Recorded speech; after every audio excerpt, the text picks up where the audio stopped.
Well, welcome to episode 4 of the Purpose and Performance Podcast, the Yes. PPP. In our world, that means something a lot It, different. it does. It does. That's true. I didn't even think of that. Yeah. Wow, I'm shook.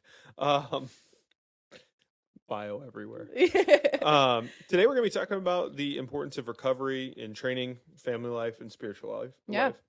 I do think this is something that is going to hit home with a lot of listeners because it is so difficult to manage all three at one time.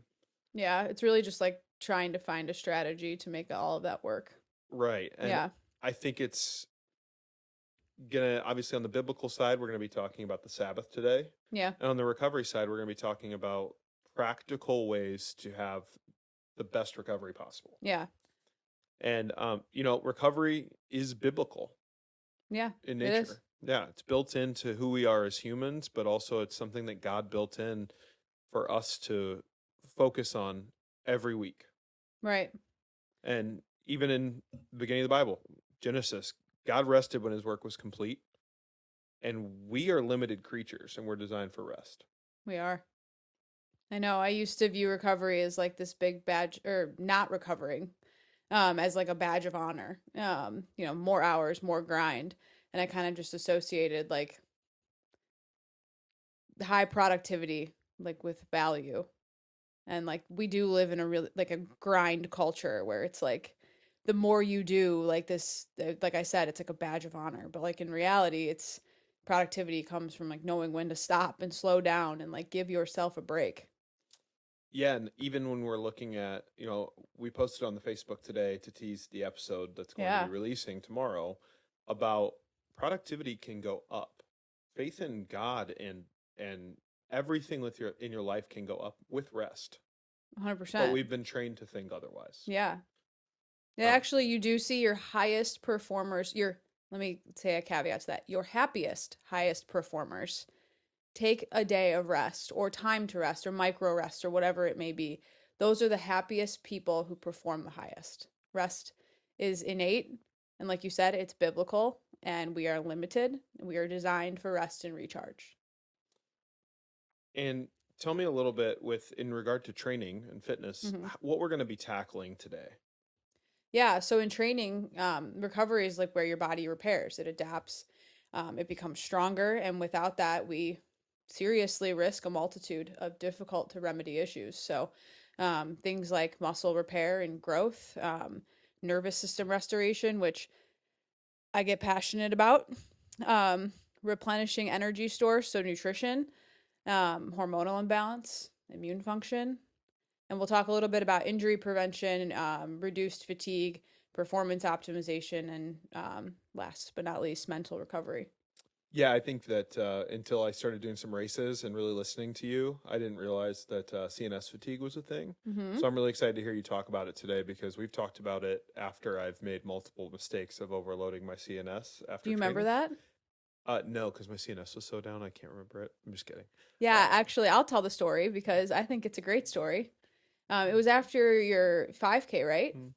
Yeah, it was my first 5K that I trained for to like be a better runner, not like just completing a 5K, but Right. like training to do a 5K And and in like your mind, run. you were like, a 5K is not that long. It's not a big deal. Exactly. 5K pace is one of your fastest paces. And they say, like, you should know marathon pace, half marathon pace, 10K, 5K, 1 mile, right? 5K is VO2 max. It is pushing.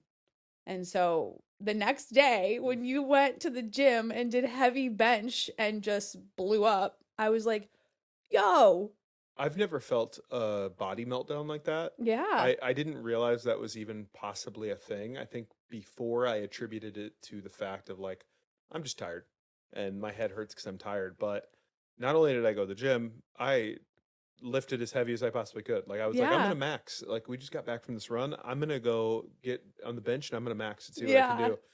And while lifting, I just started seeing stars and couldn't focus and came inside. I think I remember if I was like flush and real sweaty and You like were like, not I sweaty just from like lifting. can't get it up. Like, I just feel like the bar wouldn't move for you. Like, No, no, it didn't. And every time, oh, that's what it was.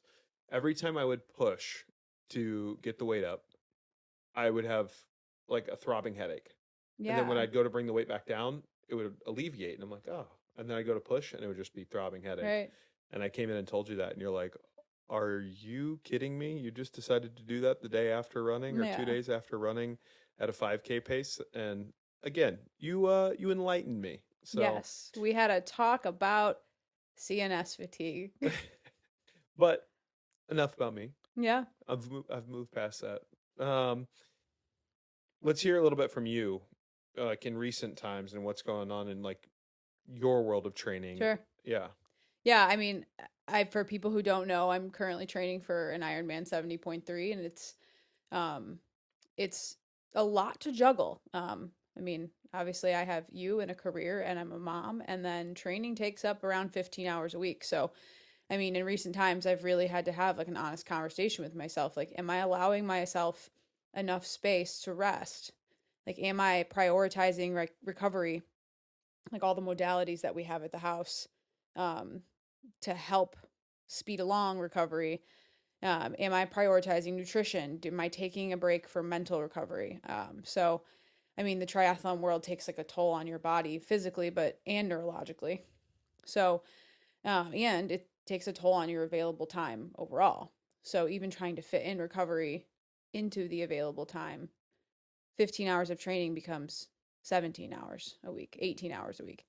Um, so, there have been times where I have definitely prioritized more is better, knowing like full well, like I have definitely seen signs of my own CNS fatigue, glycogen depletion, reduced immune function. I mean, I haven't really gotten sick, but when we did get sick, I was like, wow, I feel this. Like, because we get sick, every year around December. But, and then really like the mostly when I see it is like mental decline. So like I will be crabby or quick to react or a little more snappy. And we'll talk about that later, what that comes from and what that's a sign of. But yeah, these signs really do affect every part of your life, and it changes how I act as a mother and as a wife. And so, as far as how it's like also impacted my faith, I find myself like less inclined to like go to church because I'm tired, even though I haven't missed yet. But that's just the discipline part of me coming in. But um, sometimes the Bible study in the morning becomes rushed because I got to get on like the bike by 5. Um, and then I'm just like relying on myself to push through, and rather than like coming back and being like, I need to rely on God for like this help right now, because it is a lot. So yeah, I think I have forgotten the importance of pausing regularly to honor God, which we call Sabbath, and placing God first. So finding that balance, I'm like everybody else. It's been tough.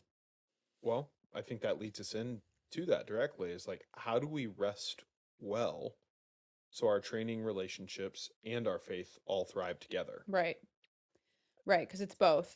So I think we first need to look at what happens during training. Like, what do we even need to recover from? So I've split this up in my head into two different things. So we'll start with breakdown mechanisms. And I think that one that is just the most well known and a common breakdown mechanism is muscle tissue breakdown. So, like, you lift weights, you in general workout, there's something called micro tearing that happens within your muscles. It's completely normal to have these small tears within the muscle cells. And basically, muscle satellite cells proliferate and fuse with damaged fibers. Um, and then this supports the increase of like contractile properties and proteins to hypertrophy the fiber. So for those of you that don't know what hypertrophy means, it means to get bigger. Um, you might have heard of atrophy. That means to get smaller. So when we lift weights, you want your muscles to hypertrophy, and that's how that happens. Again, like I said, micro tears are normal. They are necessary for adaptation, but excessive damage without adequate recovery can cause prolonged soreness, reduced performance, and a higher injury risk. So, um, that's probably one of the more common things. Like people like, Yeah. and you get direct feedback from that, right? Like you do a hard lift, and the next day or the day, 2 days later, some people are 2 days, you get DOMS or delayed onset muscle soreness. That's a part of it. And you're like, okay, direct feedback, need a rest. Right. So I think it's one of the first things people learn too as we move through schooling, healthcare, or like, not even healthcare, but health class. I mean, it is one of the first things that we learn is this: you got to break down muscle to build muscle. And so I think that that's something that innately people are going to hear when they're listening to this and think, okay, yeah, adds up. yeah, it feels elementary But we're going to get in the weeds. a little bit. Walk me through the weeds. So a lesser talked about breakdown mechanism lies within the central nervous system, like we were kind of alluding to earlier. So chronic training will positively increase one of your two like nervous systems. So it increases your parasympathetic baseline, which contributes to having a lower resting heart rate, a higher heart rate variability, improves autonomic flexibility, and it's also going to cause faster sympathetic nervous system activation for effort, and then faster parasympathetic recovery afterwards. So I know that that's a lot, and a lot of people probably don't know what any of those words mean, and that's okay. We're going to break it down. Can't even spell half of them. Yeah. So like, what even are your sympathetic and your parasympathetic nervous systems? So to make it easy to remember, your sympathetic is like your fight or flight. So this is going to activate during exercise. Your body has no idea if stress is coming from work or from exercise or from getting chased by a lion. All it knows is that it needs to go into fight or flight mode, and that's when the sympathetic nervous system will kick in. So what it does is it's going to raise your heart rate, your blood pressure, your ventilation, so you're going to start to breathe faster, and then it's going to increase blood flow to your working muscles. It's also going to increase adrenaline. So you're going to feel like you're really going to tackle this like right away. It's also going to increase glycogen breakdown, which glycogen is just the stored form of carbohydrates that live in your muscle and your liver. So it's going to break down glycogen in order to fuel what you're doing. It also supports a high intensity effort, short-term power, and then also makes you feel more alert. Makes sense. Yep. So if you were to get immediately scared or getting chased by a lion, you're probably going to be pretty alert to your surroundings, to everything, right? Right. That's a product of the nervous system. So, okay. Makes sense. Yeah. So markers of this that you can notice right away physically: elevated heart rate, sweating. If you really wanted to look in a mirror while you're doing this, your pupils will widen. And then you have a high perceived effort. So this is taking a lot of energy from me right now. That's kind of what you feel. And then you have a lower heart rate variability if this nervous system is dominant, which we'll get to later. Okay. On the flip side, your parasympathetic nervous system is like your rest and digest. It's your zen. So it's going to dominate at rest and recovery. It's reduced following a training session. So right when you finish a training session, it's not like you just kick right into it, right? So it slowly comes back into play. But what it does do is it lowers your heart rate. It's going to promote digestion. So when your sympathetic is activated, digestion is kind of paused.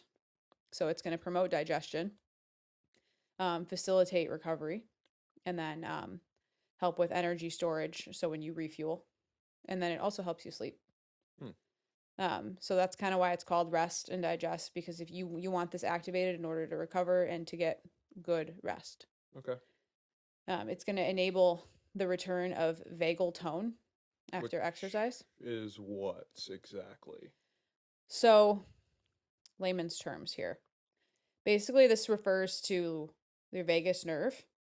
That nerve is responsible for providing parasympathetic control over the heart, the lungs, and like your digestive organs. So when you're talking about the vagus nerve, vagal tone is used to describe like how strong and flexibly the vagus nerve can slow heart rate and regulate bodily responses to stress.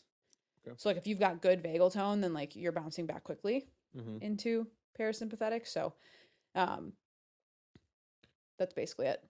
Okay. So parasympathetic will support anabolic processes like repair and protein synthesis. I'm going to mess that word up every single time. I feel like it is just one of those words where I'm like, synthesis. Like, I can't do Yeah, it. that's all right. Synthesis. That's all right. And then its markers are just things like lower resting heart rate and increased heart rate variability, and then just calm breathing. So would it be fair to say for someone who's probably less familiar with some of these terms, and even though you broke down, vagal tone in simple terms, I'm going to go super layman's terms, which is what I specialize in. I feel like you don't want that overloaded. So a good rule of thumb would be vagal equals Vegas. Like spending too much time in Vegas is a bad thing. Yes, I guess that works. Perfect. It's a good analogy. People can remember that. You don't want the vagal tone turned up all the way. You want to be able to. 3 nights in Vegas is plenty. That is, yeah. Some nights it's just one night, right? So, no, that's a good way to think about it for someone who's maybe a little bit less versed in the space. I feel like, yeah. All right. Yeah. So some key changes that happen with both of those things. So chronic sympathetic dominance. So over time, chronic means over time. So if the sympathetic nervous system is dominant for a long time, you're going to have an elevated resting heart rate. Okay. Poor sleep, and you're constantly like aroused. Like, so you're going to be like constantly like on edge, like, like when you feel like mentally that you're just like white knuckling, like you're just, that's almost irritable. Yeah. Okay. Yeah. Like you can't just like turn your mind off. So then reduced parasympathetic tone will cause, so basically if this is like turned off, lower heart rate variability, which we'll talk about a little bit later with how you see that and track that and what that means. So slower or incomplete vagus nerve recovery after your efforts. Okay. Which that's going to affect things like your heart, your lungs, your digestive organs, which you'll notice physically that is slower to recover. You'll also see over time with either of those things that you'll have a slower sympathetic ramp up for hard efforts. So what happened to you when you were right after your 5K? Your sympathetic nervous system wasn't kicking in. Okay. Like you were feeling like you couldn't lift correctly. You were experiencing headaches. You felt like blah. Yeah. Yeah. So like after a hard effort like that, when that system gets overloaded, you can't return as quickly. You don't bounce back quite as quickly into your next effort. Okay. Well, that makes sense. So that's some of would be the performance and physiological consequences of that. Yeah, like you didn't give yourself enough time to reach parasympathetic dominance, I guess you could say, in order to help yourself like just calm down. Back. Yeah, just to bounce back. Exactly. What are some of the other performance and physiological consequences that someone could go through then? Yeah, so I mean, you'll see reduced performance, plateauing or declining strength, which you mentioned that you did see. Correct. Power's not really there. So I've experienced this with powerlifting, where you have like an extremely heavy leg session, and then like squats, and then the next day, I would go to do deadlifts, and I just like could not get a simple weight off the floor. Like I didn't have it. And I know I'm strong enough, but the prior day, I did a really hard workout, like a really hard strength day, and it's just CNS overload. So makes sense. Endurance can be affected, and so can speed. So you may feel persistent fatigue and longer recovery times if this is chronic. So you might just be feeling sluggish, tired all the time, not able to recover as quickly. So an effort might feel higher on a perceived exertion scale, which you definitely would say that you felt. And I have felt as well. So like not being able to get a known weight of deadlifting off the floor, that perceived effort was much higher. Definitely lower motivation. So like you just like don't want to go to the gym, right? Yeah. And then just a difficult time concentrating. That can be a problem too. Hmm. It's going to affect different hormones. You'll have altered cortisol and testosterone ratios. Not something the layman's people are going to be able to track that unless you do blood work all the time. So, if you're really in a chronic state of overloading and you get blood work done, you might see, if you were to do multiple blood works throughout a day, you might see like your cortisol curve be abnormal, but that's way in the weeds and not something that like an everyday People are going to person do. do. Yeah, Yeah, yeah, right. yeah. But something that you could see, everybody could see, is immune suppression. So if this is at a if this is dominant for a long time, you could get sick far more easier and stay sick longer. And you'll just have slower healing. So if you find that you're getting frequent colds, it could be this. Okay. Especially if you're out of flu season, that's a definite sign. Okay. For sure. And then just you'll have a higher injury risk because obviously your nervous system affects everything. So like motor control, you might have increased muscle soreness, and this can increase your risk for injury from overuse. Okay. And then you'll definitely see sleep disturbance and mood changes. So this is what I was saying earlier. Like you might encounter insomnia-like things, Okay.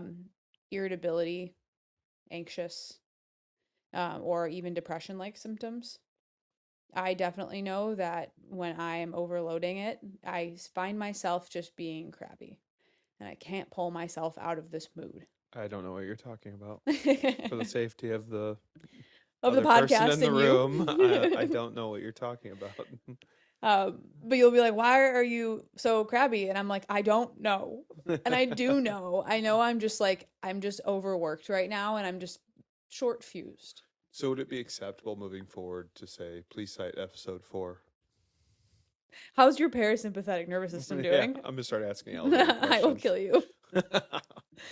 So we kind of went into this, but like almost bullet pointed of, so what are some noticeable signs people can look out for simplistically of recovery being needed? For sure. Things to look out for would be like a blunted HRV reading or heart rate variability. And real quick, Mm-hmm. what can people use to track that? I know we're going to get into this a little bit later too, but For I sure. think it's really good to know because, like, again, I think there's a lot of people who might be listening who are like, where are they tracking this HRV thing at? Right. Yeah. Yeah. I'm going to go into this more in detail when I talk about sleep, but heart rate variability is measured on a wearable. Mm-hmm. So, like your Garmin watches, or some people wear Whoops or an Oura ring, that will track it during your sleep. Okay. Apple Watches can too, but it's difficult to wear an Apple Watch to sleep. Yeah, for the charging cycles. Battery. Right. Yep. Mm-hmm. So, that's where you get those readings. Okay. Yeah. So, all right, keep going. Sorry. like I said, mood changes. Are you constantly irritable over nothing? Do you feel just like depressed and bogged down? Those are maybe some signs. You have an elevated resting heart rate. Excuse me, resting heart rate. This is the same thing that you can track on your wearable. And so you want to look at your resting heart rate during sleep. So if your resting heart rate while you're sleeping is elevated, that means like your parasympathetic nervous system didn't kick in while you were sleeping as good as it could have, because it's higher. So that might be a sign that you're not recovering very well. Let's see, prolonged performance drops despite continued training and appropriate training. So like, are you just like not hitting numbers, weights that you should be hitting? It might be time for you to look at taking a little bit of a break. Okay. Especially if you are physically capable and trained enough. That might be a nervous system thing. So increased resting or training perceived exertion. So if you're at rest and you feel like, oh my gosh, like this is like, life is just really hard right now. Like getting up to go to the bathroom right now feels like a chore. Mm-hmm. Yeah, that's a problem. Yeah. Not good. And then if you're training, like an easy run feels like exhausting, that's probably a sign too. Okay. So, and then just poor sleep quality in general, which you can also track on a wearable. A lot of tossing and turning, getting up in the night, disturbances like that. You might have a loss of appetite, and then you also might get frequent colds. Okay. So all of those things are warning signs that you might be overdoing it. It makes sense. It's good to have a tangible list like that so you can reference back to that and say, man, I keep having 3 or 4 of these things happen all the time. Mm-hmm. And then cite that back to either whether you listen to this or just citing it back to what your training's been looking like and adapting and finding that rest. Right. Right. Yeah, training overall is definitely a delicate balance of progressive overload, Mm-hmm. but not overloading to the point where like you can't come back. Yeah. Bring the water to the edge, but don't flood the lake. Yeah, right. Yeah. Exactly. So, but physiologically, your body will talk to you when it needs rest. So, Makes sense. yeah. So another marker here is inflammation. And so exercise, especially if it is intense or if you are starting something new. So if it's a novel exercise, those are going to trigger local and systematic, so you're through your whole body, inflammation that will drive repair and adaptation, which is a good thing. And it's needed. But it can also be a sign that we need rest. Mm-hmm. So moderate inflammation is adaptive. So, we get done with a heavy lift or like a long run, you're going to be a little inflamed. You might even see the next day that you weigh a little more. Mm-hmm. But that's adaptive and it's needed. But excessive or repeated high inflammation with poor recovery, it's going to do the same thing that your CNS would do. It's going to suppress your immune system and all your defenses, and it's going to raise your illness risk. Okay. So proper recovery limits harmful inflammation. So while preserving the signaling need for adaptation. So if you recover appropriately, it's going to limit excess inflammation that's going to cause you to get sick, basically. So we kind of have this collective overview of everything that you kind of could be doing wrong as it relates to recovery. Or like not recovering properly or overloading the system. Yeah. So we have this general overview that we've kind of taken. How do we take that and build it back up on the good side of things? Yeah. So like, what can we do for recovery to build back up? Correct. Yeah. Sleep. And some people don't love to hear this, but sleep is number one. Any athlete will tell you this, that if you do not prioritize sleep, you will fall apart. 100%. I have a very strict bedtime, as you know. I love my bedtime. It's currently 4:07 p.m. and we're getting close to it. I would go to bed right now. I would go to sleep right now. But sleep is going to normalize anabolic hormones, like cortisol, testosterone, growth hormone. It's going to support immune health, and it clears metabolic waste. It's also going to support muscle protein synthesis and repair. You killed the word that time. I did. Well done. So all of those things that we just talked about that can become a problem if we don't recover, sleep helps with all of those things. Yeah, and I think it's easier said than done sometimes because it takes commitment. It does. First off, it takes commitment. I think this is something I learned from you, where I can't be going to bed at 11 o'clock because I'm laying there watching TV or whatever it might be, and waking up at 5 or 6 every day, working out or not, and think I'm recovering. Yeah. And initially, it took commitment for me to be like, okay, you are going to sleep. You have put your phone down. I'm putting my phone down. We are going to sleep. So I think that's really interesting looking back at that and that change. Yeah. I can't imagine it the other way now. If I have even a night of 6 hours of sleep, I feel destroyed the next day. Yeah. No matter what. That tells me a lot about what your circadian rhythm really is and how you weren't listening to it before. Right. Yeah. 100%. I was blown right through it. What are some other ways to ensure good sleep? Well, you mentioned one of them. Put your phone down. So blue light from a screen or from fluorescent lights or from your phone, or your TV, sorry. Those things keep your brain in a heightened state because that's what blue light waves do. So blue light blockers are a great tool if you can't avoid having lights on in your house, which is like kind of everybody. Or if have the TV on till 8 o'clock at night before you go to bed or whatever it is. If like your spouse is watching TV, you can invest in some blue light blocking glasses. I have some. They look sick. Yeah, if I'll tell the fellas listening right now, if you really want to throw back and have your wife look like you're in the 80s, it's the look. Okay, well, they don't have to be like mine. So I recommend Swanwick. It's a great brand.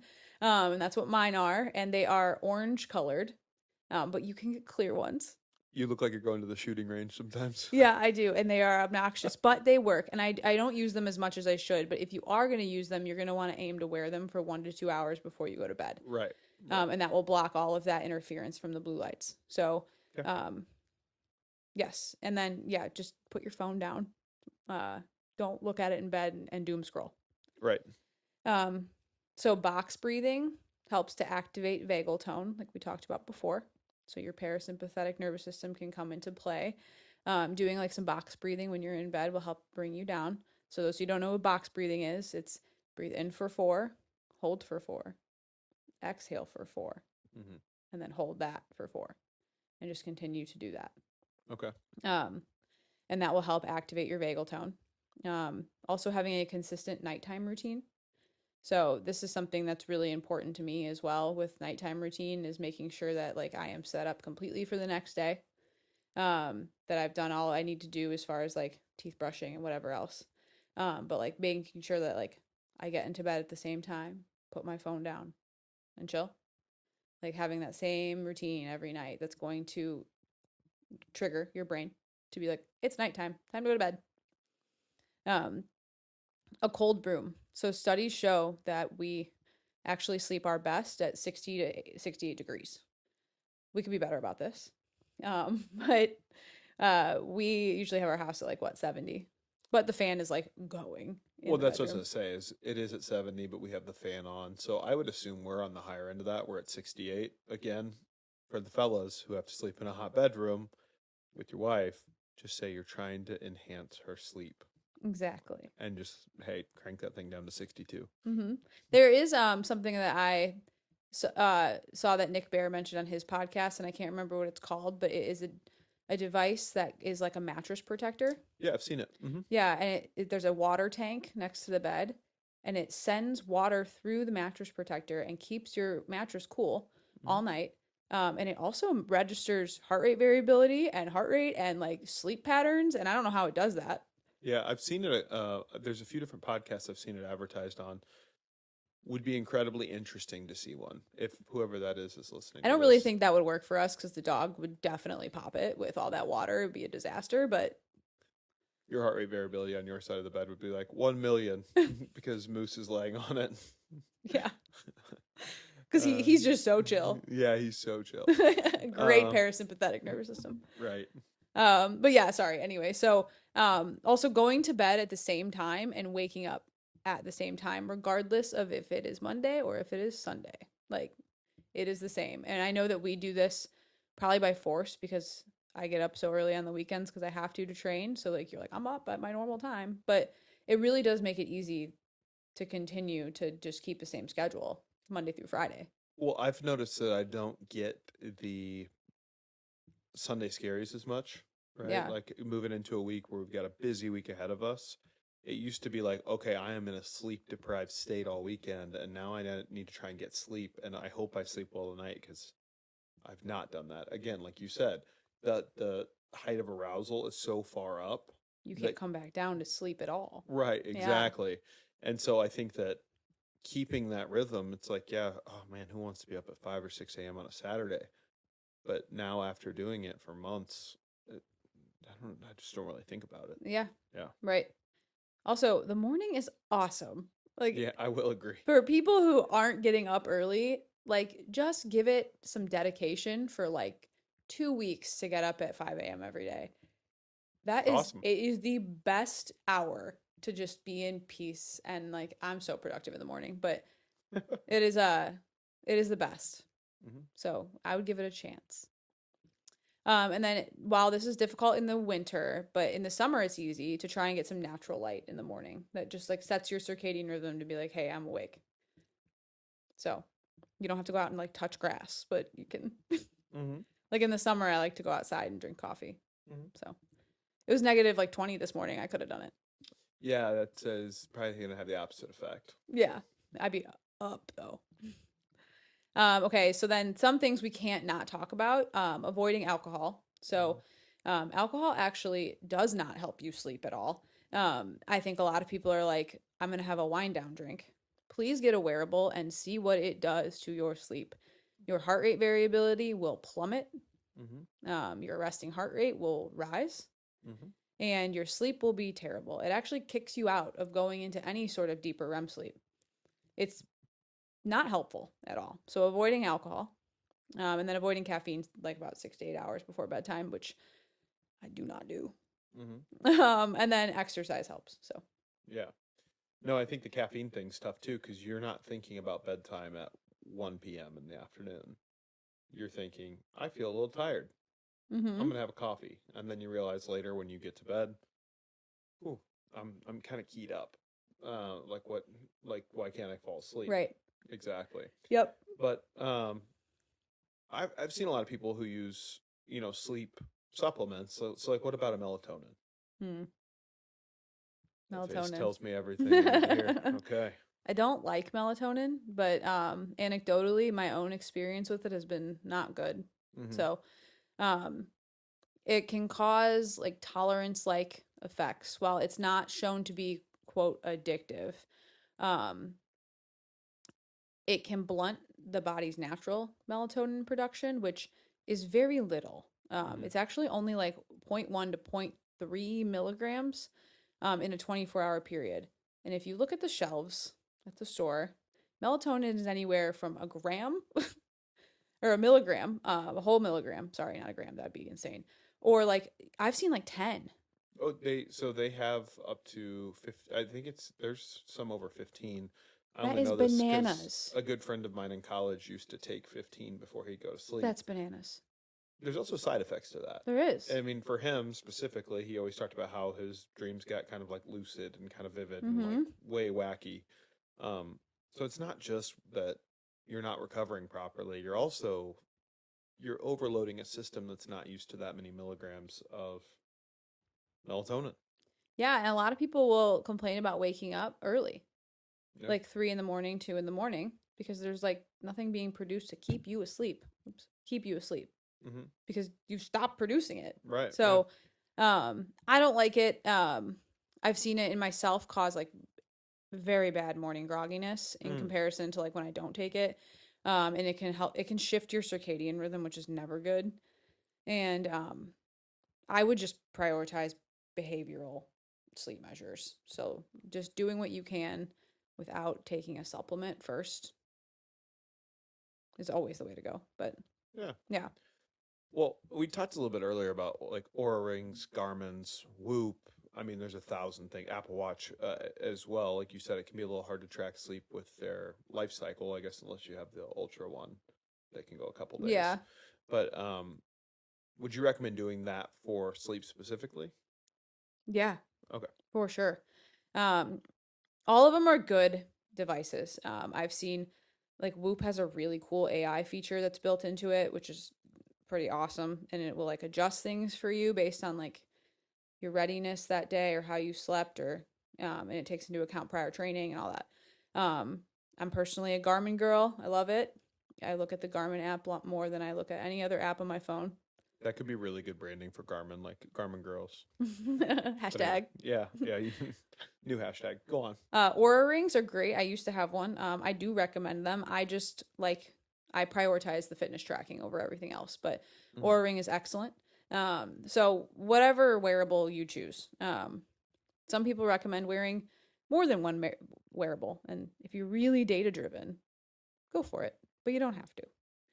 But it can track sleep hours and its markers, like we talked about, which are resting heart rate and heart rate variability. And then you can combine this with CNS monitoring. So all of that is going to monitor how you're recovering.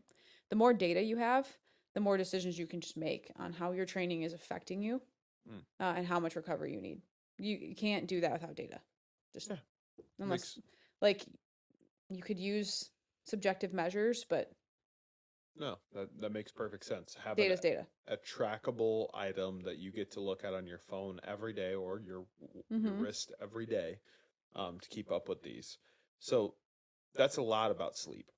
I mean, that's sleep comprised into one of the recovery tools. Mm-hmm. What else? So we can't ignore the effect that nutrition has. And this is probably something that a lot of people don't think about. Obviously you have, people who are in the weightlifting world that are like protein, but like endurance world, we think about eating to fuel our training session, not how we fuel to recover. So we can't ignore nutrition does play a role in recovery. So it's going to restore glycogen storages, which, like I said, is the storage form of carbohydrate in your body. It repairs muscles. And then it helps produce cellular ATP, which is just your body's way of making energy so you can do stuff, is what ATP is. To improve like your next session's performance. So all of those things nutrition is going to affect. So if we start with glycogen storage, they're stored in the muscle and in the liver, like I said. So I love to say carbs are king. Like carbs are me and carbs are BFFs. I love them. But when we exercise, we use glycogen in the muscle, the liver, and then we also use blood glucose. So it's very, very important that you maintain refilling these stores. Muscle and liver glycogen require around 24 hours to refill from a really hard session. So like people who are like, who don't like, you have a hard session Saturday, but you're not eating enough carbs to support that session Thursday and Friday. That's going to affect Saturday. So it's important to maintain and be on top of your nutrition every day if you're training hard for something. Right. So in high intensity, short duration things like HIIT training, heavy lifts, sprints, it's going to very heavily rely on muscle glycogen because let me back up, because ATP needs to be generated quickly in those things. So it's going to rely on muscle glycogen because it is right there next to the cell that's going to create the ATP, which is basically glycolysis. So the breakdown of that glycogen. Right. On a transitionary level, your steady state aerobic stuff. It's going to depend on blood glucose as much as my muscle glycogen depletes. It's also going to rely on fat oxidation. So you're going to kind of have this like transition from high intensity ATP like glycogen to it's going to move a little bit more towards fat oxidation. But when you start to get into things like endurance training, where you're running for an hour and a half, you're biking for hours, prolonged exercise, liver glucose is going to become critical to maintain blood glucose. So you're going to start the liver will start breaking it down to release it into the blood. Then the muscles can take it up. In order to support and maybe even prevent the liver from having to do that, you need to fuel during those prolonged. That's the whole point of taking gels, putting carbs in your drink when you're doing endurance exercise, is to get your blood glucose raised to allow your liver to not have to break down. So what you're saying is that glycogen. The strategy and the timing for eating those carbs can change. Okay. Yeah. For sure. So, I mean, for high intensity strength sessions, pre-workout carbs and just regular carb intake throughout the day is cool. It's cool. Cool. Long endurance event, like I said, ingesting carbs during the exercise. So it depends on how much you weigh and all the intensity and everything else, but anywhere from like 30 to 90 grams of carbs per hour. Sorry, I'm gonna like cough. Ooh, sorry. Okay. And that's going to spare liver glycogen and sustain your blood glucose. So post-exercise, though, we want to consume carbohydrate plus protein. And what that's going to do is it'll rapidly replenish muscle glycogen, which we've used during our exercise, right? But it also supports repair because it allows for the protein to go do what it's supposed to do, which is protein or muscle protein synthesis. It helps with that. So essential amino acids that are basically what make up protein are what starts growth in your muscles. Okay. So without those essential amino acids, muscle protein synthesis is limited regardless of how much you eat. So you could be eating the right amount of calories, but if you're not intaking the correct amount of protein, you're blunting your muscle protein synthesis ability. And that's basically what it means in layman's term. So you need adequate energy and carbs to spare protein for the repair and the growth of your muscles and support performance later. All right. So That's a lot. it is. Basically, eat carbs I would say and get enough protein. a synopsis. Yes. Eat carbs, have protein. That is the science, but don't be afraid of carbs. There's so many things out there that is like low carb diets. Bogus. Stop it. Well, I think that we've been misguided for a long time as it relates to nutrition. Like, it's been carbs once. It's been, well, I mean, one thing we haven't talked about yet, maybe you can get into in just a second, it was fat before. You cannot have any fat. Yeah, it's so crazy. Yeah, well, talk about it. Talk about it a little bit. I mean, fat's so important. It restores energy balance. I mean, fats are calorie dense. They are the most calorie dense. They're 9 calories per gram. So overdoing fat, I mean, you push yourself into maybe a caloric surplus, but you still need fat to meet your total energy needs. So again, the same thing as eating carbs with protein is you need to meet your energy needs in order for protein to be used for what it needs to be used for. So fat's a big part of that, but it's also critically important for hormonal function, cell membrane repair. It also will speed resolution of inflammation, which we mentioned above. It's going to support immune function, which we mentioned above. And it helps you feel full and satisfied. So if you ever notice like you're in a low fat diet and just like very heavy on the protein carbs, you're going to be hungry quick. So fat helps, it breaks down slower in your gut basically. So it's going to help you go longer between eating sessions, which is sometimes helpful if you're in a caloric deficit for whatever reason. Yeah, but that makes sense. And, we haven't even got into my favorite topic of all time, hydration. Yeah, you are water king. I am water king. Yeah, and we did have to teach you a little bit about that with you can't straight water. Yeah, we do need some electrolytes in there. I guess you do have to have electrolytes. I learned Yes. as well. You cannot just drink 2.5 to 3 gallons of water a day for fun. Yeah, we need some electrolytes in there. Yeah, it floods the system. But anyway, that's a topic for another day. Hydration basically is going to restore your fluid balance and all of your circulation. Helps with adequate blood volume to deliver oxygen to everywhere that needs it, nutrients. And also helps with delivering amino acids, like we mentioned above, to damaged muscle, and then also will clear metabolites and like inflammatory stuff. So hydration is very important for recovery. It clears all that stuff out and delivers things where it needs to go. Replenishing glycogen stores, like we just talked about, you need water for that. So glycogen binds to water, and that's kind of how it gets delivered to where it needs to be in our muscle cells. So it's gonna, without water, I mean, your glycogen can't be stored. Okay, makes sense. So dehydration is going to slow your refueling.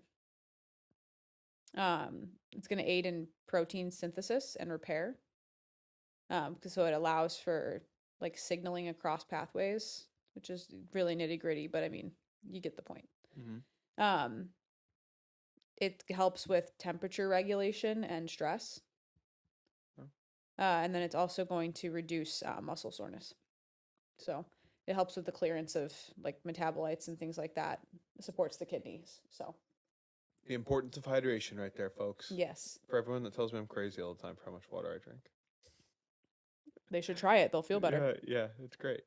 Yeah, so what are some tips that someone could use to ensure they're balancing their, makeup of calories with carbs, fats, and proteins? Like, how are we doing this balanced, right? We have the blueprint of what you need to do, but how do you do it? How do you track that? Yeah. So back when I used to coach people with this, beginners are they get overwhelmed with this, and rightfully so. It's a lot. But start with calories. There's plenty of calculators online that you can get a nice baseline of how much calories you really do need to be consuming every day. Also plug for coaching, not by me. I don't coach anymore, but there's plenty of people out there who do. Coaches are so effective and such a good investment in this space. If you're willing to be disciplined. If you are willing to be disciplined, you have to do the work, but the coach can oversee and make sure and look at things from a bird's eye view and make adjustments if needed and help you along the way if you're frustrated, etc. Yep. They can also teach you what all of the stuff I just talked about even means practically in your life. Coaches are great. If you can like financially afford a coach, I would invest in it and 100% do it. But if not, there are plenty of calculators online. If you're going to track a micronutrient and you don't want to do all three because it is hard, protein, start there. 100% track protein, because like we talked about above, you have to have enough protein to recover. So it's going to make sure that you're going to get the appropriate minimum amount that you need. And the rest of your calories that you figured out are just going to fill in with carbs and fat. So. Oh, that makes sense. And what are some other things that people can put into their routine to help with recovery? Yeah, so I think these are just like practical measures that you can do. So like things like a deload week and rest days. And then also with your training, with however you structure it, periodization is very important. So that meaning like a slow ramp up in training volume and intensity. And then also having like different goals for each cycle, whether that be I'm going to do strength here, a build phase, a maintain phase, a peak phase for a race, whatever that is. Periodization is very important. So for some of the folks though who might not know what a deload week is, because I feel like that is a running term or a lifting term, like someone who's already intimately involved in fitness goes, I need to have a deload week. For someone who's getting into it, first off, just explain what a deload week is. Sure. So when you're training, you're loading stress upon your body. Deload means to take that load off of your body for a short period of time. But that does not mean stop working out during that time. Does not. So, for example, let's say my training week this week is 15 hours, and I've been doing 15 hours for 4 weeks straight. That's a lot of load on my body, right? So I might incorporate a deload on week 5, and that might be 10 hours or 9, whatever it is. Still doing stuff, just the volume is not quite as high. And that gives your body a chance to kind of recover and still get the benefits of training without completely resting and potentially losing fitness, which I mean, in a week it might not happen, but you know what I'm saying. So like, right. Yeah, deloads are very important and they need to be worked into a schedule. Okay. Makes sense. What about some other things? So deload week, periodization, what else? There's a lot of talk on zone 2 in the world right now. So like how like zone 2 running and zone 2 cycling and walking with a weighted vest is technically zone 2. So basically that means low intensity aerobic exercise. So your heart rate is entering an area of zone 2 is a certain percentage of your max heart rate. So what that means is it's completely aerobic. So it's likely not using any glycogen storage. It's all fat oxidation. Okay. So it's like walking. What that's going to do is increase blood flow. It spreads or speeds lactate clearance. So it's kind of like that build up in your muscle. You feel it when it burns. That stuff stays there. Yeah. Your type 1 muscle fibers, which are generally used in zone 2, those are really good at clearing lactate. Okay. So zone 2 is pretty good for active recovery. It'll help reduce soreness and stiffness without blocking adaptation. So zone 2 is good. It definitely helps you with a good baseline and clearing all that out. Anecdotal things, which don't have a ton of like strong science yet, but I believe help. And a lot of people are in this camp that think it helps, and I'm sure there'll be science that's like, far more compelling and strong the more and the longer we do this. But cold plunging, basically this is going to constrict, um, vasoconstriction. So Mm-hmm. um, it can acutely reduce swelling, pain, and some inflammatory markers. Um, it does a lot more than that, but as far as recovery goes, cold plunging can be beneficial. On the flip side of cold, sauning. Mm-hmm. A lot of data on sauning. Mm-hmm. It expands though, so vasodilation. It's going to improve your blood flow, and it does help in flushing metabolic waste because of that vasodilation. Okay. Compression or foam rolling, which I should be doing right now. um, so compression is going to improve venous and lymph flow, so it's going to help flush metabolic waste. Reduces perceived soreness. In my own experience, that doesn't work, Mm-hmm. but some people, they say it helps. And then local inflammation just from compressing, and I'm sure that has something to do with like lymph flow. For sure. Yeah, I know when I use the boots, I have a reduction in pain and swelling in both my feet and ankles. Like Mm-hmm. that drastically improves just daily quality of life after that extended activity. Sure, and like the boots he's talking about is like we own the Normatec boots, Yeah. and you slip those on all the way up to your hips, and they basically have forcible compressive Mm-hmm. like air pockets in them, and they will expand and contract in a certain rhythm to do this kind of thing. You can also, we have by the Normatec, the massage gun. What's that called? Yep. Yep. The So Theragun is another brand. yeah, it's another brand. Yeah. Yep. So we have the Hypervolt from. Yes. And that's just a more localized form of compression. Right. And then we can't forget about mental recovery. So things like truly like therapy Mm-hmm. can help reduce stress, improve focus, motivation, adherence, um, taking some time to just relax mentally, turn off, don't think about training. Um, Almost like a Sabbath. Almost like a Sabbath. Hmm. Um, Mental recovery is tied so deeply to spirituality Mm-hmm. that in the recovery process, we need to support our own mind and heart and spirit just as much as we do our physical body. So, mental recovery is a big one. Yeah. Well, so how are you incorporating these into your routine, though? Or like, I guess, how do you suggest that other people do that? Get a coach. Yeah. Coach helps. Yes, I am big on this. Big on a coach. Our largest coach in our whole life is God. Yeah. Right? So why aren't we implementing the same kind of structure in our life by using a coach to help us through things that we might not know everything about? A Right. coach is so important.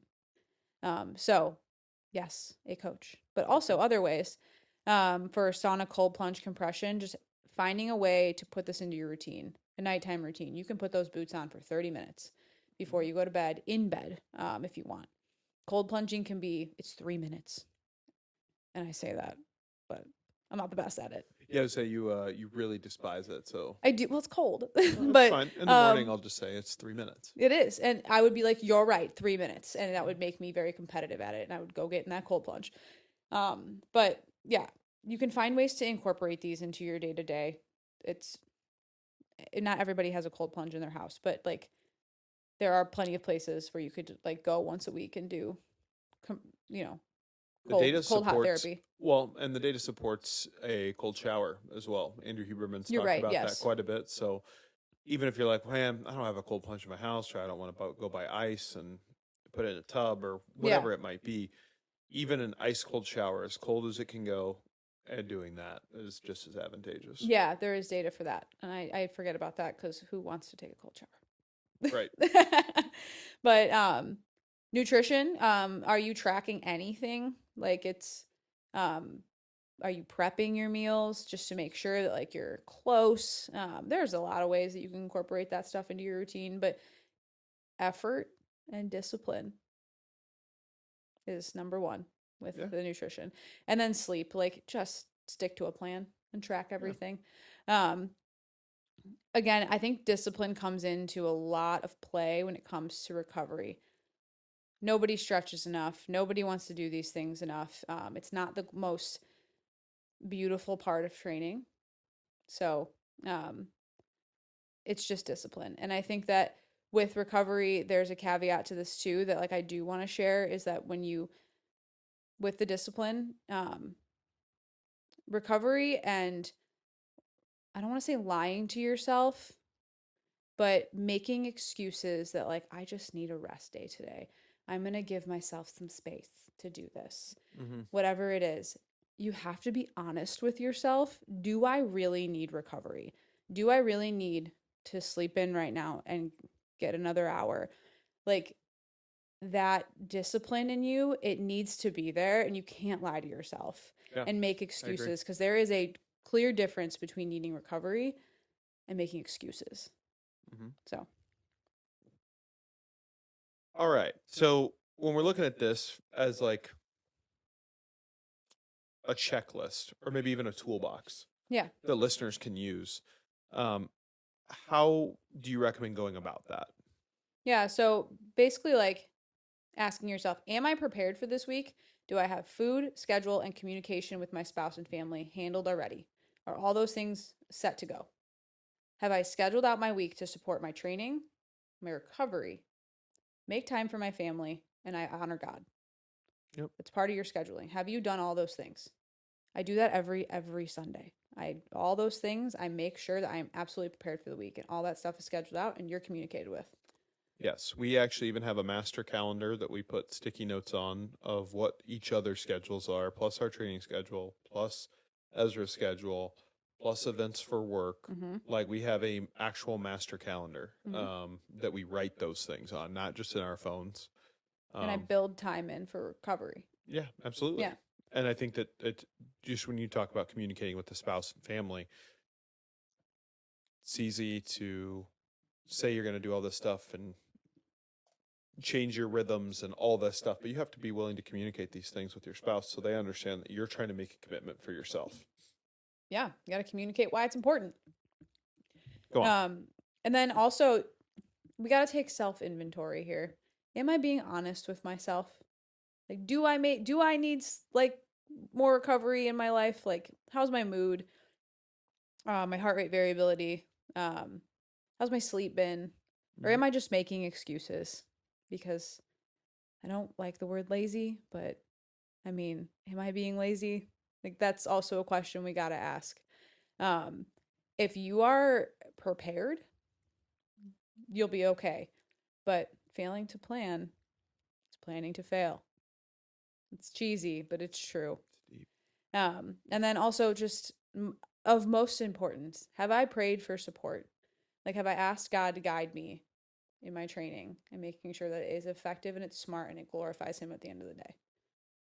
Like, have I done that? Mm-hmm. So, in short, really, like physical rest is not optional. God built Sabbath and rest into our actual biology, which is crazy. Mm-hmm. So, He knows what He's doing. And it is a requirement to build upon the work you have put in. You must rest in order to build.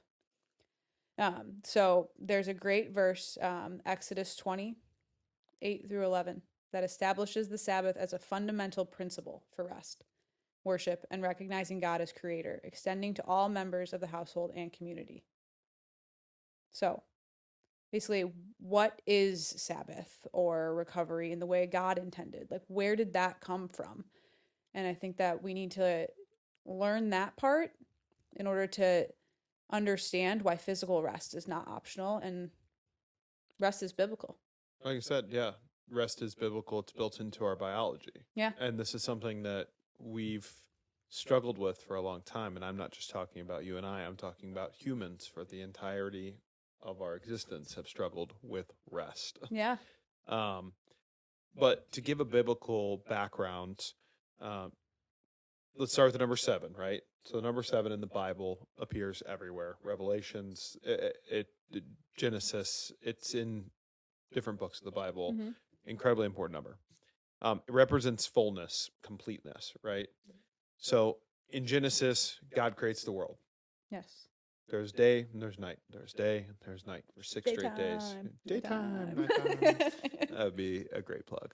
But on the 7th day, he comes to a rest, Mm-hmm. and we don't have that day or nighttime. There is a completion. It's like eternity, right? Mm-hmm. And then he makes us humans, right? And Adam and Eve. I think everyone knows the origin story there of he completed us and made us in his image, and then we were deceived. We let evil creep in. And so we lost this completeness that we were supposed to live in. We were supposed to be kings and queens of the Sabbath, and God was in charge. And we ruined that. And God wants to bring it back, though.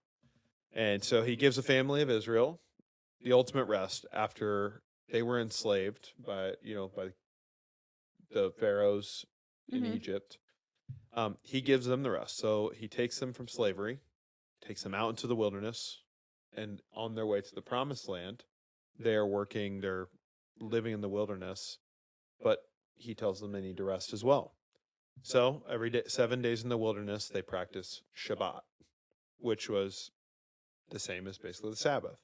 It's to stop work, and the whole point of it is he gave this back to them for the hope of future rest. Right? So Okay. it's basically to get back to that completeness that he offered in the beginning. So he's previewing it. Did they listen? They didn't listen. But it's like a little trailer, right? It's like a movie trailer. It's like, Yeah. but then there's more. Yeah. They did not listen. The Israelites forgot about God, and they became enslaved again. Yeah. What's God do again in his great wisdom and grace? He decides to give us another chance, just like he just keeps doing. So then comes Jesus into the picture, Mm-hmm. demanding that this will be the year of Jubilee, and he's the Lord of the Sabbath. What do? We kill him, and all of the work is undone again. However, there's a beauty in his death. Yeah. Is that he, on the 7th day, goes to rest, he dies, and then on the 8th day, he comes back. Right? The story of another 7. Exactly. Another 7. And again, there's so many more layers to that 7. There's the 7th day of the week. There's every 7 years. There's every 77 years, and every 7 times 7. Yeah. There's layers. It's deeper. And layers, right? But his body rested on the 7th day, and on the 8th day, he rose again. Mm-hmm. So, due to the resurrection, we have this hope of eternal rest. So we've been given back that hope that the Israelites had. We were given back that completeness. And it's just a glimpse at it because of the evil that's still within the world. But it's the hope that we are going to experience that in life after death. Right? If we follow Christ. If we follow Christ. Yes. Sorry, I didn't know what your if was. Yeah. Obviously, if you accept him. And so, due to the resurrection, we have hope of eternal rest. But we're currently still in the wilderness. However, we've been invited back to experience that. And Jesus said specifically, "Come to me, all who are weary and burdened, and I will give you rest." So, and by I will give you rest, does that mean like I will, by following me and my Father in our teaching, then upon death, I'll give you rest and eternal life? yes, but I mean, again, the Bible's so interpretive that I feel that it also means follow me, follow my teachings, get into the Bible, and I'll give you rest now. I don't know about you, but I feel some of the most peace when I'm sitting down and reading the Bible. Yeah. That's a version of So Sabbath. that's a preview of the rest to come. Exactly. Yeah. Yeah, exactly.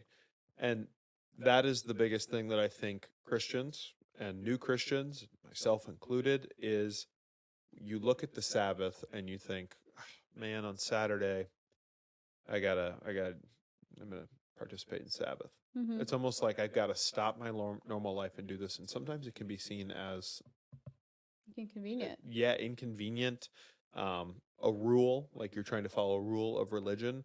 But Sabbath looks different for everybody, and we'll talk about some of these scenarios. But it could be a digital Sabbath, it could be fasting, it can be whatever it means, just to make you closer with God and to connect with Him. Okay. Right.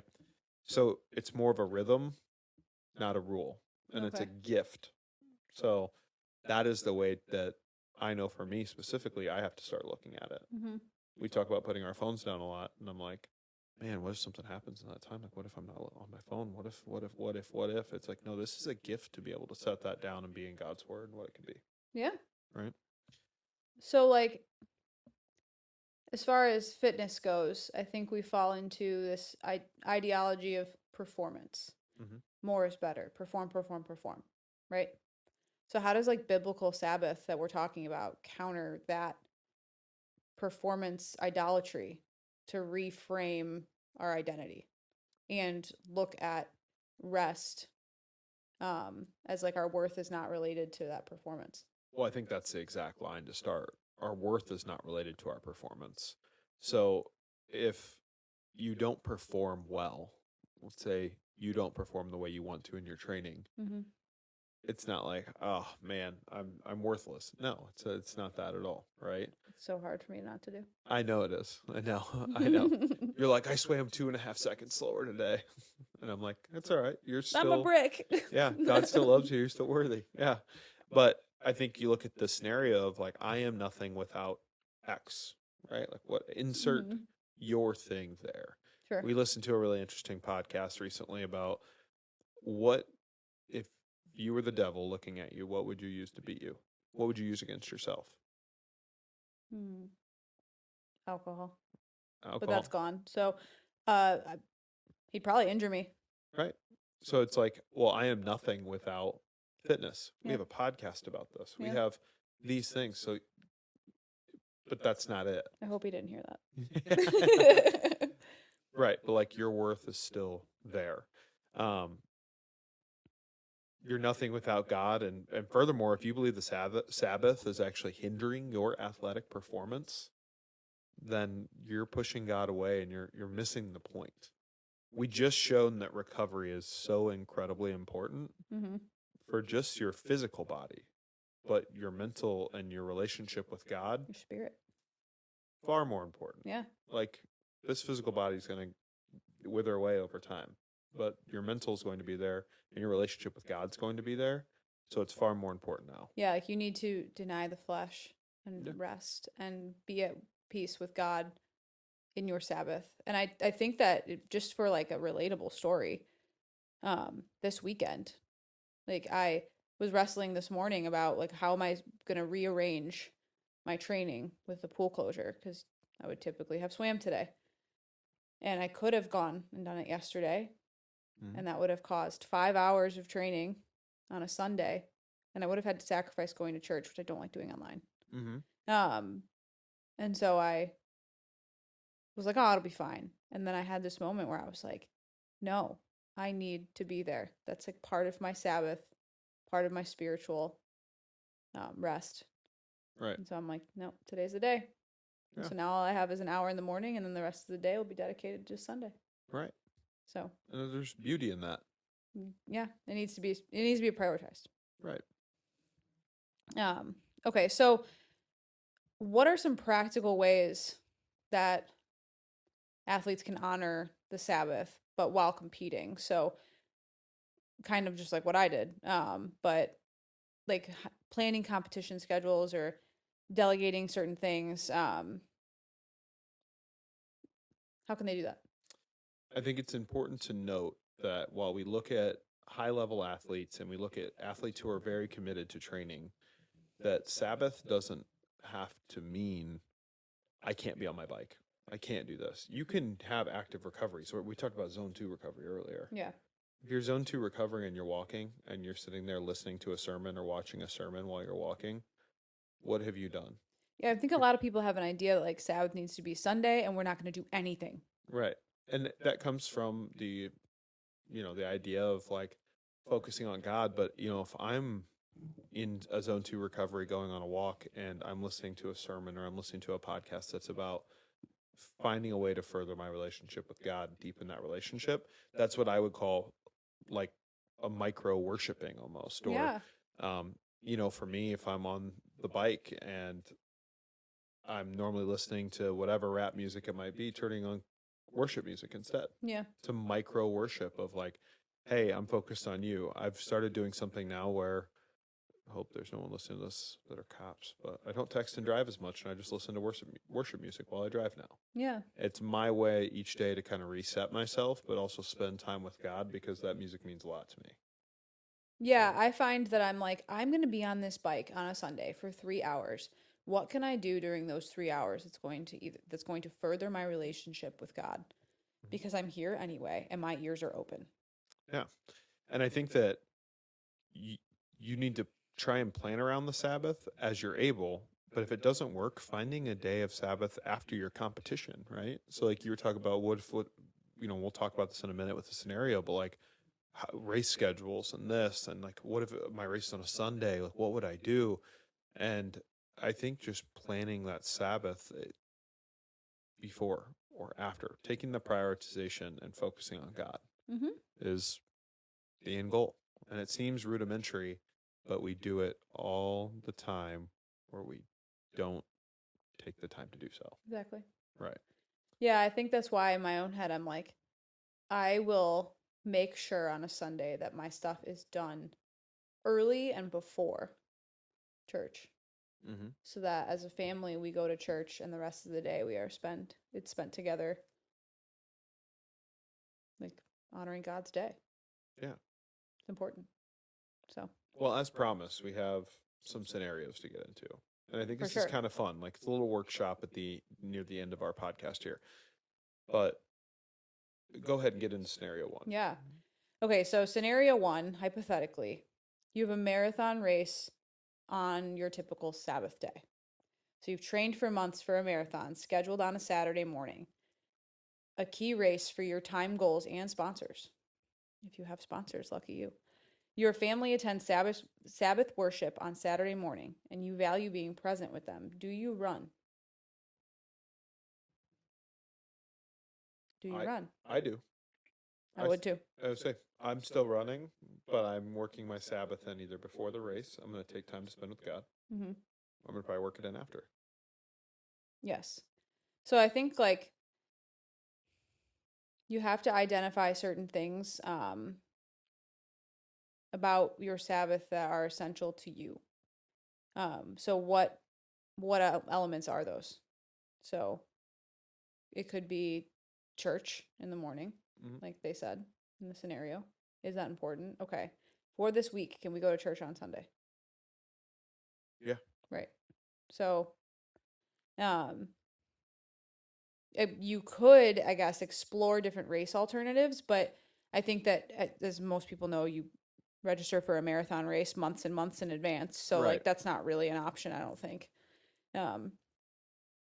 But alternatively, that race, many marathons have an option to charity race where you can raise money. I did this with the Rock and Roll Half. I raised money for St. Jude. And in a way, that was my way of doing something good with just running. Because, like, right. you could, and this person here has time goals and sponsors. That's neat. What have you done for other people? And so, like, that's a way to honor your Sabbath as well, is to, like, run for something bigger than you. What else? Well, I think not to like almost skip ahead to almost a takeaway of the scenario here, but I think when I look at this, I think the number one thing is identifying those non-negotiables you talked about. What is the Sabbath for you? Because some people listening to this, if they heard, that my Sabbath is listening to music on, in the car or listening to it and while working out, some of them might be like, well, that's not really what I think of it as. I think of it as putting my phone away and being around nothing and sitting there and looking at the Bible. So I think identifying what it means for you, what brings you closer to God. Right. So I like, again, if we're talking about the takeaway, weighing the core Sabbath commitments against your goals and communicating that clearly to have a restorative Sabbath either afterwards or before, I think is important. But what is the Sabbath for you is, I think, more important. For sure. Mm. Yeah, absolutely. Okay. We have another scenario. Yeah. So let's say you're in a heavy triathlon training block with long swim, bike, run sessions, often scheduled on weekend Sabbaths, which this is you right now, Yeah. right? Missing these workouts can jeopardize your race prep. Even one missed workout, you might feel like you're slower or you're going down or your VO2 max is changing. How do you honor the Sabbath while maintaining necessary training volume? Well, so these bigger workouts are, like we talked about earlier, periodization. They're typically built on prior weeks. So missing them can jeopardize the next week and the next week. So um, it's a tough scenario, but I think that it's important to map out which are truly important and like which ones are flexible. So like there are some like rides yesterday's ride, or not yesterday, I'm sorry, tomorrow's ride could be moved to today to do. I mean, while it was a long day, I could do that. And that's flexible and that's fine. But if that bike was followed by a brick run, I couldn't have done that because that stimulus of off the bike run is important. Yeah. So you just have to figure that out. And you have to be able to either reschedule or consolidate things where you can.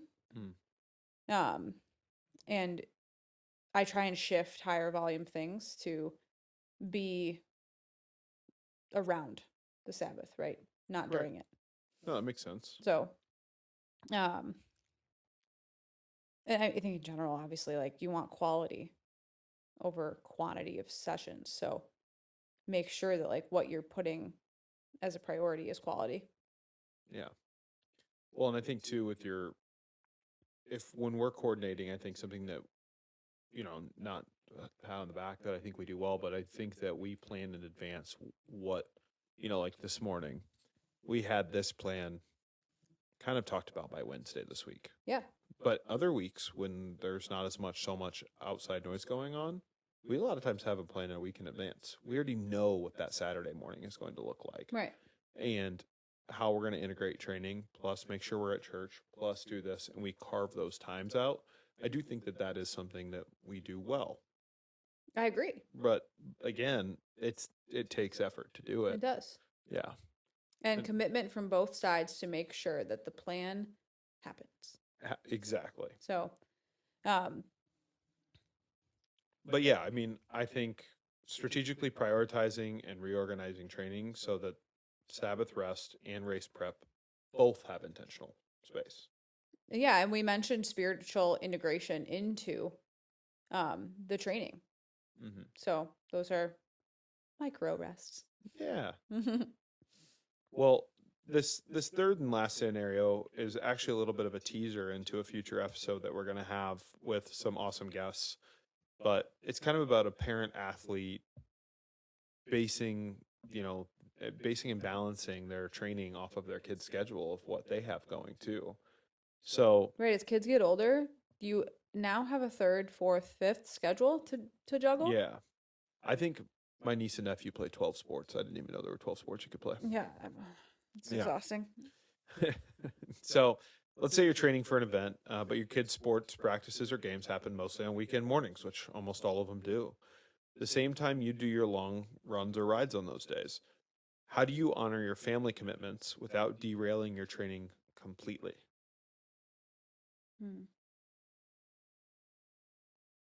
So I think that we can do a callback to scenario one. You have to define what is non-negotiable and what is flexible. So is like our practices on the mornings, like are like the non-negotiable for you to be there? Do you need to be there? Or is this like a drop off? They go with their team. Do you have to be there? Yeah. A little different if it's a game, Mm-hmm. but that might be a non-negotiable. You must be Right. there for support. Yeah, And that's gotta be there. important. So, but then I think it's like also you gotta like be creative with your spouse. Yeah, I mean, I think when we talk about creativity, we talked earlier about as Ezra gets older, integrating him into training. Like, not saying Ezra has to go ride 60 plus miles on a bike, but like, Yeah. if you're on a run, him and I are riding our bicycles next to you, and like finding ways to incorporate him into that fun or what that enjoyable side of things. Yeah, right. Mm. And it's like if you're a runner and your kid's playing baseball, Mm-hmm. did you drop them off at practice? Maybe you just go for your run and you come back. Yeah, while they're true. practicing. Right. Like there's ways For sure. to Completely do that. agree. So yeah, it's about, again, the actual event that's happening. Again, if it's practice and you value sitting there watching practice, you're going to have to adjust your training. right. If your child doesn't really care that you're at practice, which most of them don't care about practice, then it's more about the games and making sure you're not missing those times. So it's about trade-off with your spouse too. And like here's the thing, there are going to be times where you just miss stuff. Yeah. And while obviously I would value making sure I show up for my child's game, I mean, there are just times where you're going to miss family time because you have a priority and a commitment you made to yourself with training. And I think this could be we can save this for the episode with the Slamans, but like you made that commitment to you and you are important still. As well. Right. Yeah. So that says something to your children that if you miss a little family time because you're taking care of you, that means that you still matter and you're still a priority in your life and your goals don't end just because you're a parent. Mm-hmm. Yeah. So, yeah, for all my moms out there, no mom guilt. Yeah. Well, and I think too, again, go back to the schedule. We know when these kids' games are going to be. When you are signing up for a race. So it's like, also schedule your, make your races synonymous with the schedule. You know what I mean? Like, yeah. It's very easy. And schedule in family time that is non-negotiable. Yeah. Again, though, preparing. We've talked about this in the beginning. Schedule, planning, preparing, all the things. Yeah. But again, integrating that family into training where possible and negotiating schedules proactively, like you're talking about right now. Yeah. And protect that intentional family time when it matters most is important. Yeah. And so doing the best to maintain that time is the best you really can do. Right. Yeah. No one's going to fault you for it. Do your best. Yeah. All right. So. This week. Yeah. As we move into this week, I think it's important to look at this, and Eastview's been doing this. Our church that we've been going to is doing this, where implementing a Sabbath into practice during this week at some point in time. So they did, last Monday was a actual fast. This past Monday was a digital fast. Yep. Doing different things to try and honor the Sabbath. And I guess our challenge for the listener out there is to do that this week. Find that time. So this week, what we were going to challenge our listeners on is to implement one Sabbath practice. So that could be maybe a couple hours, maybe an hour at night of no phone. Put it in a drawer and be present with your family. So reduce screen time 1 hour a day. And you can increase that over time if you want, but pick something that's doable. Or have a physical rest window where you're not doing anything physical and you're spending time with God. Maybe that's 10 minutes every morning. And then also to track one recovery metric for this whole week. So whether that is you have a wearable and you're going to track your sleep hours and look at, do I have a consistent sleep schedule? That's an easy one. Or if you don't have a wearable, what is your subjective readiness every day? How are you feeling? You can write it down. I got in bed at this time. I woke up at this time. I mean, that's still tracking your sleep and how are you feeling every day based on that data? So I would invite that if you guys do participate in this, we would love to hear about it. if you would like to share it or send us a DM on our Instagram, or if you want advice on how to implement that into your life, we'd love to hear it. So you can send us a message and we'll take a look at that. For sure. Yeah. I think as we go forward to having some resources to look at for some of these things, right? So when it's for recovery, what do you recommend for recovery? There are so many good podcasts out there that a lot of like big names will have things on recovery that you can learn more in depth if you care about physical recovery. I mean, I just listened to one on the Nick Bare podcast. Andrew Huberman does one of these. There's so many. Like, you could literally listen to any fitness person and they probably have one on recovery. But as far as like a book, there is Peak Performance, Elevate Your Game, Avoid Burnout, and Thrive with the New Science of Success by Brad Stulberg and Steve Magnus. It's really easy to read. It has science backed chapters on rest, so you know that this is data driven. Sleep and also gives you sustainable training rhythms. So that's a good one if you're into breathing. Yeah. And for the Sabbath, Sabbath, Restoring the Sacred Rhythm of Rest by Wayne Mueller. It's a practical, devotional, and approachable guide for making weekly rest life-giving and doable. But I think the important thing is both are short and they're readable. I looked at the Wayne Mueller one earlier, and as I was looking through it, I'm like, someone could blaze through this in probably a day. It is not a long book by any means. Yeah, it's awesome. And it's, again, practical. Right. When you're reading books, if you want something to put into practice, they got to be practical. But and I think in the show notes, we're going to put a couple Bible passages and study on the Sabbath. During your Bible studies this week, I would encourage you to look at those and maybe take some notes and reflect. There's several about, one with God resting after creation, our Sabbath command, which I actually mentioned earlier in Exodus, and then Sabbath made for man in Mark, and then there's another one, just a couple Psalms for just reflective moments there. So we'll add those into the show notes for any Bible study time this week. I love it. It's also a really great way to implement that into your one Sabbath practice that we mentioned earlier. Yeah, absolutely. Yeah. Yeah, and get you a wearable if you can. Some people I know that, financial limitations exist, but get you an Oura Ring, a Whoop, a Garmin, something that you can track with metrics to see how your body's behaving, because at the end of the day, we have one of them, and I think it's important that we understand it. Yeah, definitely. It is one of the greatest tools. So, yeah. Awesome. Well, thank you for tuning in today.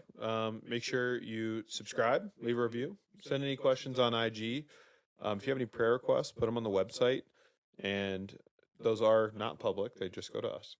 And yeah, in our next episode, we're going to be interviewing people, like I said, who are very, very familiar with the parents' elite athlete balance of what it means to try and make everything happen at once and perform at a high level. So it's going to be really synonymous with this episode.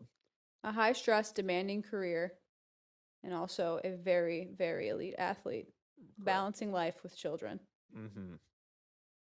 And so I'm really excited for that episode. And if you take anything away from today, honestly, just remember, rest is sacred preparation for flourishing. It is biblical, it is biological, and it is not an option. We don't perform to prove our worth. We rest to become who we were made to be. So train hard, love well, and rest holy. We out. Deuces.